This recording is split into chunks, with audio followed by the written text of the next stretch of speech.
आना चाहिए। मानव को सच्चे सद्गुरु की शरण में जाना चाहिए। शंकराचार्य ये अपनी वाणी में कहने की कृपा की है, जो मानव अपने जीवन में सच्चे सद्गुरु को नहीं अपनाता है और बहुत कुछ जीवन में जमा किया है तो सब कुछ बेकार है। शंकराचार्य जी महाराज कहते हैं, शरीरं स्वरूपं तथावा कलत्रम यशश्चारु चित्रम धनं मेरुतुल्यम मनस्य न लग्नं गुरुरंग्रिपद में ततः किम ततः किम ततः किम ततः किम। शंकराचार्य जी महाराज कहते हैं, किसी को सुंदर शरीर प्राप्त हो गया है, जब दर्पण में अपना मुख देखता है प्रसन्न हो जाता है, देखो हम कितना सुंदर हैं, हमारे समान कोई नहीं होगा, इतना सुंदर शरीर उनको है। लेकिन ऐसे सुंदर शरीर वाले प्राणी मनुष्य, चाहे स्त्री हो या पुरुष, गुरु धारण नहीं किए हैं। शंकराचार्य जी महाराज कहते ततः कि सुंदर शरीर को पा करके क्या होगा, कुछ नहीं हुआ, बेकार है। इतना नहीं, फिर आगे कहते हैं शंकराचार्य, सुंदर शरीर प्राप्त पुरुष को सुंदर स्त्री की प्राप्ति हो गई, या सुंदर स्त्री को सुंदर पुरुष की प्राप्ति हो गई, लेकिन जीवन में सच्चे सद्गुरु को नहीं अपनाए हैं तो ततः किम, इससे क्या हुआ, कुछ नहीं हुआ। फिर आगे शंकराचार्य जी महाराज कहते हैं, किन्हीं की कीर्ति संपूर्ण संसार में फैली हुई हो, संपूर्ण सृष्टि में किन्हीं की जय जयकार होती हो, इनके समान तो और कोई आदमी है ही नहीं, इस तरह की प्रशंसा हो, इस तरह से यशोगान हो, लेकिन वे प्राणी, वे मनुष्य अपने जीवन में गुरु धारण नहीं किया है तो ततः कि ऐसी प्रशंसा से ऐसा यश क्या होगा। फिर आगे शंकराचार्य जी महाराज कहते हैं, किसी व्यक्ति को मेरु पर्वत के समान धन हो जाए, मेरु पर्वत बहुत बड़ा पर्वत होता है, कहा उस पर्वत के समान किसी को धन हो जाए, संपत्ति हो जाए, वैभव हो जाए, लेकिन वो आदमी अपने जीवन में गुरु धारण नहीं किया है तो ततः कि इस संपत्ति से क्या लेना देना है, यह संपत्ति क्या हुआ, प्राप्त करने से कुछ नहीं हुआ, बेकार है। तो महापुरुषों ने करनी कृपा की है, मानव अगर मानव कहलाना चाहता है तो अपने जीवन में गुरु धारण करे और अपने पास की चीज़ों को महत्वपूर्ण बनाना चाहता है तब भी अपने जीवन में गुरु धारण करे। और आप लोग सुनिएगा, जो मानव सच्चे सद्गुरु की शरण में नहीं गया है, अगर उनके द्वारा अनेकों प्रकार के सत्कर्म हो रहे हैं, किसी भी सत्कर्म का फल उनको प्राप्त होने वाला नहीं है। हाँ, भले उनको संतुष्टि होगी, मैंने फलाना फलाना सत्कर्म किया, मन में संतोष होगा, लेकिन जब फल लेने का समय आवेगा तो एक भी फल उनको मिलने वाला नहीं है। सहरसा जिला बनगांव के रहने वाले एक चमत्कारी संत लक्ष्मीनाथ परमहंस देव जी महाराज, आप लोग भी नाम सुने होंगे उनका। लक्ष्मीनाथ परमहंस देव जी महाराज ने कहा, उनकी वाणी में है, गुरु बिनु जप तप दान व्यर्थ व्रत तीरथ फल नहीं दाता, लक्ष्मीपति नहीं सिद्ध गुरु बिनो वृथा जीव जग जाता। लक्ष्मीनाथ परमहंस देव जी महाराज कहते हैं गुरु के बिना जो भी सत्कर्म आप करते हैं वो सब व्यर्थ हो जाता है, वो फलदायक नहीं होता है। यही बात माता पार्वती भगवान शंकर से कही रुद्रयामल नामक पुस्तक में। माता पार्वती भगवान भोलेनाथ से कहती है गुरु भक्ति ही परं नास्ति, भक्ति शास्त्रेषु सर्वशः, गुरु पूजाम बिना नाथ कोटि पुण्यम वृथा भवेत्। माता पार्वती कहती है हे भोलेनाथ भगवान शंकर से, संपूर्ण धर्मशास्त्र में गुरु की भक्ति बतलाई गई है। जो मानव अपने जीवन में गुरु भक्ति को नहीं अपनाया है, अर्थात गुरु को नहीं अपनाया है, गुरु की शरण में नहीं गया है, लेकिन करोड़ों प्रकार के सत्कर्मों को कर रहा है, करोड़ों प्रकार के सत्कर्म कर रहे हैं, तो सारे सत्कर्म क्या होता है? कोटि पुण्यम वृथा भवेत्। उनका वह करोड़ों प्रकार का पुण्य व्यर्थ हो जाता है, वो फलदायक नहीं होता है। इसलिए महापुरुषों ने कहनी कृपा की है कि मानव को अपने जीवन में सच्चे सद्गुरु को अपनाना चाहिए, तब वो कुछ भी सत्कर्म करेगा। बड़ा सत्कर्म की बात तो छोड़िए, छोटा भी सत्कर्म करेगा तो उसका फल उनको प्राप्त होगा।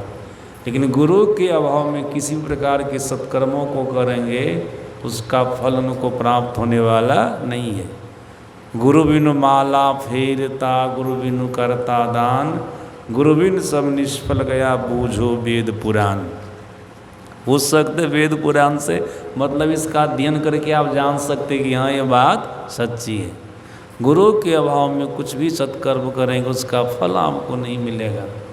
और गोस्वामी तुलसीदास जी महाराज ने तो यह भी कहा बिनु गुरु भवनिधि तरय न कोई, जौ विरंची शंकर सम होई। गोस्वामी तुलसीदास जी महाराज कहते हैं कोई शंकर के समान हो जाए या कोई ब्रह्मा के समान हो जाए, जीवन में गुरु धारण नहीं किया है तो संसार समुद्र को पार नहीं कर सकता है, भवसागर को पार नहीं कर सकता है। जिस भवसागर में केवल और केवल दुख है, इसको पार करके ईश्वर परमात्मा तक नहीं जा सकता है। ईश्वर परमात्मा तक ले जाने वाला एकमात्र सद्गुरु होते हैं। जो सद्गुरु की शरण में जाते हैं न, वे ईश्वर तक की यात्रा करते हैं, परमात्मा तक की यात्रा करते हैं। गुरु के अंदर वो सामर्थ्य होता, शक्ति होती है, जीव को परमात्मा तक पहुंचा सकते हैं। सहजोबाई ने तो यहाँ तक कहा अगर कोई मानव अपने जीवन में परमात्मा से नेह करता है, प्रेम करता है, तब भी वह परमात्मा अपने आप को उसको प्रदान नहीं करता है। हाँ, संसार की बहुत सारी वस्तुएं उनको प्रदान कर सकते हैं, लेकिन अपने आप को प्रदान नहीं करेंगे। उनकी वाणी में है हरि से जनि तू नेह कर, कर हरिजन से नेह, माल मलुक हरि देत है, हरिजन हरि ही देत। सहजोबाई कहती है अगर कोई हरि से प्रेम करता है, नेह करता है, तो हरि उनको क्या देता है? माल मलुक हरि देते है, माल मलुक दे देंगे। माल मलुक का मतलब धन संपत्ति, पद प्रतिष्ठा, संसार के बहुत सारे सुख के साधन दे सकते हैं, लेकिन अपने आप को नहीं देंगे। हाँ, अगर कोई हरिजन से नेह करता है, मतलब सद्गुरु से नेह करता है, जो उनके जन है, हरि के जन है, परमात्मा के जन है, जो सद्गुरु हैं, अगर कोई जीव इनसे प्रेम करता है तो हरिजन हरि ही देत। देख लीजिए हरिजन में कितना सामर्थ्य होता, कितनी शक्ति होती है कि हरिजन हरि ही देत। अगर हरिजन से, सद्गुरु से आप नेह करेंगे, प्रेम करेंगे, तो ये सद्गुरु आपको परमात्मा को ही दे देंगे। और जिनको परमात्मा मिल गए और जो परमात्मा को प्राप्त कर लेंगे तो फिर उनके जीवन में दुख होगा, उनके जीवन में तकलीफ होगी, उनके जीवन में कष्ट आवेगा नहीं आवेगा। तो सद्गुरु के अंदर वो सामर्थ्य है कि हरि को दे देते हैं, जीव को हरि से मिला देते हैं, जीव को हरि प्रदान कर देते हैं। सद्गुरु के अंदर में वो सामर्थ्य होता, वो शक्ति होती है। ये विशेषता है सद्गुरु की। सज्जना ऋषि वाक्य है, सद्गुरु के अभाव में, सच्चे सद्गुरु के अभाव में जीव के लिए 3 चीज़ें दुर्लभ होती है। इसलिए भी मानव को अपने जीवन में गुरु धारण करना चाहिए। क्या 3 चीज़ें दुर्लभ होती है? ऋषि कहते हैं दुर्लभो विषय त्यागो, दुर्लभं तत्वदर्शनम, दुर्लभा सहजावस्था, सद्गुरु करुणाम बिना। ऋषि कहते हैं सच्चे सद्गुरु के अभाव में विषय त्याग दुर्लभ है। जब तक सच्चे सद्गुरु की कृपा नहीं होगी तब तक कोई विषय का त्याग नहीं कर सकते हैं, विषय का त्याग नहीं कर सकते हैं। आप कहेंगे विषय का त्याग नहीं किए, 5 विषयों का भोग करते रह गए तो फिर हमको कौन सा लाभ होगा? याद रखिएगा, लाभ तो कुछ भी नहीं होगा, आपके जीवन में हानि होगी, हानि होगी। आप कहेंगे क्या हानि होगी? सुनिए, शंकराचार्य जी महाराज से उनके शिष्यों ने पूछा था विष से भी बढ़कर के विष क्या है?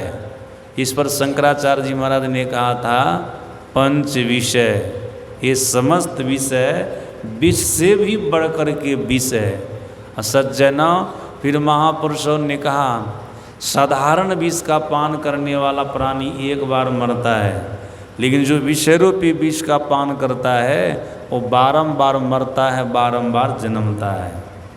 ये विष, ये विषय जो है ना, विष से भी भयंकर विष है। ये तब छूटेगा जब सच्चे सद्गुरु की कृपा होगी, उनकी करुणा होगी। जब तक सच्चे सद्गुरु की कृपा नहीं, करना नहीं, विषय छूटने वाला नहीं है। इसलिए कहा दुर्लभो विषय त्यागो।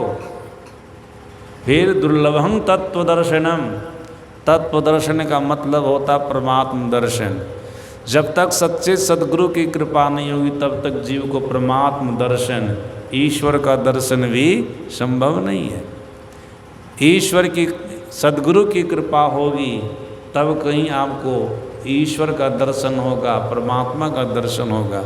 सद्गुरु की कृपा के अभाव में ईश्वर का दर्शन नहीं है। दुर्लभं तत्वदर्शनम, आगे कहते हैं दुर्लभा सहजावस्था। सद्गुरु की कृपा के अभाव में सहज अवस्था, यह भी दुर्लभ है। सहज अवस्था किसको कहते हैं? सहज अवस्था कहते हैं सुख में दुख में, मान अपमान में हम एक समान बने रहें, सर्दी गर्मी में एक समान हम बने रहें, कभी भी किसी भी अवस्था में हम विचलित न हों, इसी का नाम है सहज अवस्था। और याद रखिएगा, जब तक साधक अपने भीतर में सार शब्द को नहीं पकड़ेगा, आदि नाद को नहीं पकड़ेगा, तब तक साधक को सहज अवस्था की प्राप्ति नहीं हो सकती है। आप लोग कह सकते सार शब्द क्या होता, आदि नाद क्या होता है? सुनिए, आदि नाद जिसको सार शब्द कहते हैं, ईश्वर परमात्मा को सृष्टि करने की इच्छा हुई, उस समय जो कंप हुआ था, शब्द हुआ था, उसी शब्द का नाम है आदि शब्द। इस सबसे पहला शब्द है, उसी शब्द को महापुरुषों ने सार शब्द कहा है। उस शब्द को वे ही साधक पकड़ सकते हैं जिनके ऊपर गुरु की कृपा होगी। अगर वो शब्द पकड़ा चला गया ना, तो फिर आपको सहज अवस्था की प्राप्ति हो जाएगी। और सुन रहे थे संत कबीर साहब क्या कह रहे थे, उस शब्द को सब नहीं पकड़ सकता है, जो गुरु की सीढ़ी पर बैठा रहता है ना, वे ही साधक अपने भीतर में सार शब्द को पकड़ सकता है। संत कबीर साहब कह रहे थे, गुरु सीढ़ी ते उतरे शब्द भी हो ना हो, ताको काल घसीटी हैं राख ही सके नहीं कोई।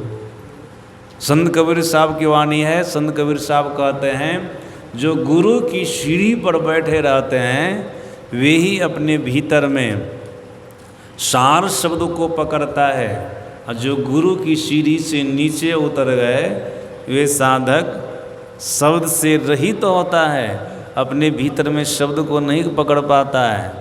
और जब वो शब्द को नहीं पकड़ा तो ताको काल घसीटी है राखी सके नहीं कोई। उनको काल घसीटता है। सज्जनों, आप कहेंगे गुरु की सीढ़ी क्या है? जिसको हम पकड़े रहेंगे, जिस पर हम बैठे रहेंगे, तो भीतर में सारा शब्द की पकड़ होगी, जिससे हमें सहज अवस्था की प्राप्ति होगी। इसका खुलासा हम लोगों के सदगुरु महाराज जी ने किया है। सदगुरु महाराज जी ने कहा, गुरु की सीढ़ी है सत्संग और ज्योति ध्यान। जो सत्संग करेगा उनको ध्यान करने की प्रेरणा होगी, वो ध्यान करेगा। मानस जप, मानस ध्यान के बाद दृष्टियोग का साधन करेगा। यही दृष्टियोग का साधन ज्योति ध्यान है। जो इस साधन में सफल हो जाएगा, ज्योति ध्यान में दृष्टियोग के साधन में सफल हो जाएगा, वो साधक अपने भीतर में प्रकाश देखेगा। ऐसे साधक को अपने भीतर में श्वेत बिंदु दिखाई देगा, प्रकाश दिखाई देगा। जैसे श्वेत बिंदु को साधक देखेगा अपने भीतर में, अर्थात प्रकाश को देखेगा, तो वहीं पर कहा गया, बिंद में तह नाद बोले, तब नाद होगा, तब शब्द होगा। तो पहले अनहत शब्द को साधक सुनेगा, फिर बाद में अनाहत शब्द को सुनेगा, वही आदिनाद को, आदि शब्द को। जब उसको सुन लिए ना, तब उनको काल नहीं घसीटेगा, तब उनको काल नहीं घसीट सकता है। लेकिन इस शब्द से जो रहित होता है, ताको काल घसीटिए राखी सके नहीं, उनको काल घसीटता है। और इसी शब्द की पकड़ हो जाने पर साधक सहज अवस्था को प्राप्त करता है। वो सुख में दुख में एक समान बना रहता है। लेकिन ये होगा तब जब सद्गुरु की कृपा हो जाएगी। जब सद्गुरु की कृपा हो जाएगी तो सज्जना, महापुरुषों ने कहने कृपा की है, प्रत्येक मानव को अपने जीवन में गुरु धारण करना चाहिए, गुरु की शरण में रहना चाहिए, सबको गुरु की शरण में जाना चाहिए। गुरु कोई साधारण चीज़ नहीं है, गुरु कोई साधारण चीज़ नहीं है। सुन रहे थे संत कबीर साहब की वाणी में, संत कबीर साहब कह रहे थे, गुरु साहब करी जानिए, गुरु को साहब करके जानना चाहिए। साहब मतलब होता है मालिक, ईश्वर, परमात्मा। सद्गुरु को परमात्मा के भाव से देखना चाहिए, ये ईश्वर है, ये परमात्मा है। वैसे गोस्वामी तुलसीदास जी महाराज ने गुरु के लिए कहा कि ये नर रूप में हरि हैं, ईश्वर हैं, परमात्मा हैं। बंदो गुरु पद कंज कृपा सिंधु नर रूप हरि, महामोह तम पुंज जासु वचन रवि कर निकर। गोस्वामी तुलसीदास जी महाराज कहते हैं गुरु क्या है? ये नर रूप में हरि हैं, मतलब ईश्वर हैं, परमात्मा है। यही बात गुरु नानक देव जी महाराज ने भी कहा, गुरु पार ब्रह्म परमेश्वरु। गुरु क्या है? पार ब्रह्म परमेश्वर है। और भगवान शंकर के वचन में हम आप सुन रहे थे, भगवान शंकर क्या बोल रहे थे गुरु के लिए? भगवान शंकर बोल रहे थे, गुरु ब्रह्मा है, गुरु विष्णु है, गुरु सदा शिव हैं। इतना ही कहा करके नहीं रह गए, आगे क्या कहते हैं? गुरु साक्षात ईश्वर हैं, परमात्मा है। और क्या बोले? तीनों लोकों में सबसे श्रेष्ठ ये सद्गुरु हैं, इससे ऊपर और कोई नहीं है। भगवान शंकर का वचन है, गुरुर ब्रह्मा गुरुर विष्णु गुरुर्देव सदाशिव न गुरुरधिकः कश्चिन् त्रिषु लोकेषु विद्यते ज्ञानोपदेष्टारं देशिकं परमेश्वरं पूजयेत परया भक्तिया तस्य ज्ञान फलम लभेत। यथा गुरुस्तथैवेशो यथैवेशस्तथा गुरु न पूजयेत परया भक्तिया। ऐसा भगवान शंकर ने कहा, न भेदो विद्यते नयो। ये ईश्वर के समान है, परमात्मा के समान है। और समान क्या कहा जाए, साक्षात ये ईश्वर ही है, परमात्मा ही है। परमात्मा का भाव रख करके गुरु की पूजा, गुरु की सेवा मानव को करनी चाहिए। ये कोई साधारण नहीं है। सज्जनों, हम आप सभी लोग जानते हैं, इस धराधाम पर जो भी अवतारी पुरुष आए सब अपने जीवन में गुरु धारण किए। इस धराधाम पर मर्त भवन की बात मैं आप लोगों को बता रहा हूँ। जो भी अवतारी पुरुष आए अपने जीवन में गुरु धारण किए, चाहे वो राम हो, कृष्ण हो, शंकर हो, कोई भी हो, सब अपने जीवन में गुरु धारण किए। सज्जन और मर्त भवन की बात तो छोड़िए, पाताल लोक में रहने वाले राक्षस लोग हैं, वे भी अपने जीवन में गुरु धारण किए। अब मर्त भवन पाताल की बात छोड़िए, स्वर्ग में रहने वाले देवता लोग भी हैं, उनके भी जीवन में गुरु हैं, बिना गुरु के कोई हैं। इसीलिए कहा तीनों लोकों में सबसे श्रेष्ठ, सबसे ऊंचा स्थान पर रहने वाले गुरु हैं, गुरु हैं। और ये ईश्वर है, परमात्मा है। मानव को अपने जीवन में ऐसे सच्चे सद्गुरु को अपनाना चाहिए। और सज्जनों, ईश्वर का भाव रख करके उनकी पूजा करनी चाहिए। देखते हैं ना, हम लोगों के गुरु महाराज जी है ना, अभी उनकी तस्वीर यहाँ पर रखे हैं। कितने लोगों के मन में होता है कि हमारे सद्गुरु महाराज तो मर गए, अब कहाँ हैं। याद रखिएगा, गुरु कभी मरते नहीं हैं, गुरु कभी नहीं मरते हैं। हम लोगों के सद्गुरु महाराज ने तो अपने मुंह से कहा, जागृत जिंदा सद्गुरु जग में। सद्गुरु सदा जगे रहते हैं और जीवित रहते हैं, वे कभी मरते ही नहीं हैं, कभी नहीं मरते। सज्जना, गुरु मर गए ऐसा भाव हम आप ले लेंगे और ऐसा समझने लग जाएंगे, तब गुरु ईश्वर हो सकते हैं, परमात्मा हो सकते हैं। परमात्मा के लिए हम आप क्या जानते हैं, वो कभी मरते नहीं है, कभी नहीं मरते हैं। न तो उनका जन्म होता है, न उनका मरण होता है। ऐसा हम आप ईश्वर परमात्मा के लिए जानते हैं। और सज्जन, गुरु भी तो ईश्वर के समान है। क्या गुरु मर जाते हैं? याद रखिए, गुरु नहीं मरते। हाँ, भले गुरु का शरीर मर जाता है, अलग बात है, शरीर सबका मरता है। सज्जनों, वास्तव में जो गुरु है ना, सुन रहे थे ना, गुरु नाम है ज्ञान का, शिष्य सीख ले सो, ज्ञान अमर जात जाने बिना, गुरु और शिष्य न कोई। सज्जना, गुरु कभी नहीं मरते। जो सच्चे सद्गुरु होते हैं, भले शरीर जीर्ण शीर्ण हो जाता है तो शरीर का परित्याग कर देते हैं, वास्तव में अपने आप के अस्तित्व को खत्म नहीं करते हैं, उनका अस्तित्व रहता है।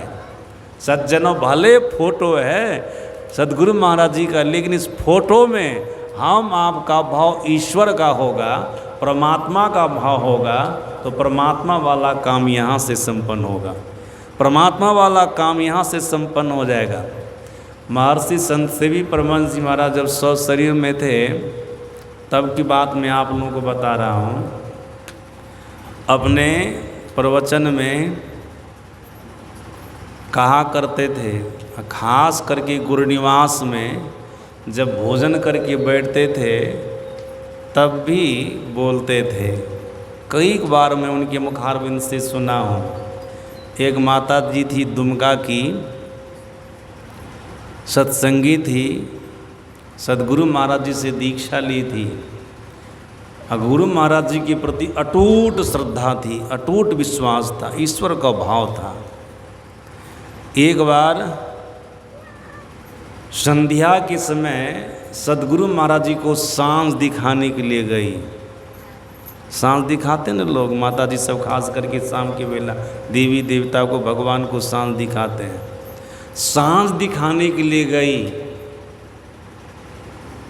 ऐसे आरती के थाल को घुमा रही है, ऐसा हुआ कि आरती का थाल किसी चीज़ से टकरा गया, दिया साड़ी के आंचल पर गिर गया, साड़ी के आंचल में आग लग गई। थाल को नीचे रखती है, अपने से आग को बुझाने का काम करती है, आग नहीं बुझी। तब दोनों हाथ जोड़ करके गुरु महाराज जी से बोलने लग गई, गुरुदेव आप ही को सांस दिखाने के लिए आए थे, आप ही को सांस दिखाने के लिए आए थे। देखिए आरती का थाल किसी से टकराया, दिया गिर गया आंचल पर, आग लग गई, हमसे आग नहीं बुझी। अब आप बुझ जाइए, नहीं बुझाइएगा पूरे शरीर में आग लग जाएगी, पूरे शरीर में आग लग जाएगी, मैं मर जाऊंगी, आपकी बदनामी हो जाएगी कि गुरु महाराज जी को सांस दिखाने गई, वहीं पर मर गई आग लगने पर, गुरु रक्षा भी नहीं कर पाए। इस तरह से पुकार लगाने लगी। सज्जनों देखिए महर्षि संतश्री परमहंस जी महाराज सुनाए, उसी समय सदगुरु महाराज जी फोटो से प्रकट होकर के उनकी साड़ी में लगी आग को बुझा दिए, उनकी साड़ी में लगी आग को बुझा दिए सदगुरु महाराज। फोटो को केवल फोटो मत समझिएगा, अगर यहाँ पर ईश्वर का भाव होगा न, परमात्मा का भाव होगा न, इस फोटो से सदगुरु महाराज जी प्रकट हो जाएंगे। सज्जनों फोटो की बात तो छोड़िए, हम लोगों के सदगुरु महाराज जी का वास्तविक स्वरूप क्या है? प्रकाश और शब्द, प्रकाश और शब्द है, और हम आपके भीतर में प्रकाश और शब्द है, प्रकाश और शब्द है। हम लोग स्तुति विनती में रोज पाठ करते हैं न, तुमरे ज्योत स्वरूप और तुमरे धुन रूपा, परखत रहो निस दिन गुरु करु दया अनुपा। सदगुरु का रूप क्या है? प्रकाश और शब्द। सज्जना स्थूल शरीर छोड़ करके सदगुरु महाराज जी चले गए, लेकिन संपूर्ण सृष्टि में और हम आपके अंदर में प्रकाश और शब्द के रूप में सदगुरु महाराज जी अभी भी हैं। वैसे संतवाणी में आप लोग सुने होंगे, सदगुरु संत कंज में वासा, सदगुरु का वासा आज्ञा चक्र कमल में है। सज्जना ये सदगुरु जैसे ईश्वर परमात्मा प्रकृति के अनुप्रमाणों में समाये हुए हैं, उसी प्रकार से सदगुरु भी संपूर्ण सृष्टि में समाये हुए हैं, उनसे कोई एक तिल खाली नहीं है। हम में, तुम में, खड़क हम में, हर जगह है। ईश्वर के समान संपूर्ण सृष्टि में सदगुरु महाराज जी फैले हुए हैं। ईश्वर का भाव लेकर के इनकी पूजा करें, इनकी उपासना करेंगे, बहुत सारे फल के साथ साथ एक दिन ऐसा होगा आप संसार रूपी समुद्र को पार करके ईश्वर परमात्मा को पावेंगे, सदगुरु के वास्तविक स्वरूप का दर्शन होगा और आप जन्म मरण के चक्र से छूटेंगे। देखिए 8:21 हो गया, इसलिए ज़्यादा कुछ कहना ठीक नहीं है। आइए अपराह्न काल